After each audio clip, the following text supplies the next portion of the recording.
Ассалаумағалейкум, құрметті көрермен, бізді тамашалауды және де бір ғана лайк тимесін бассыз ұмытпаңыздар. Тоқаев жоғарғы Еуразиялық экономикалық кеңесінің отырысынан қатысу үшін Бішкек қаласына жұмыс сапарымен барды.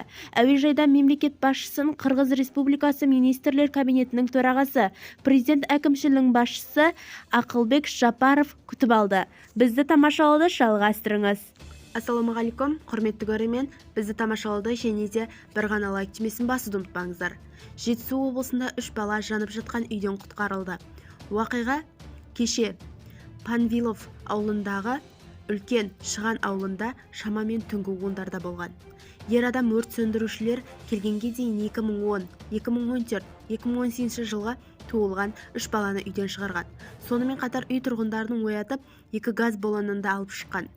Құтқарушы көршісі азаттық қорғау іші кіші сержанты Еркеблан Айтбаев Жанкент қаласының өрт сөндіруінде жұмысшы болып істейді. Бізді тамашалауда жалғастырыңыз.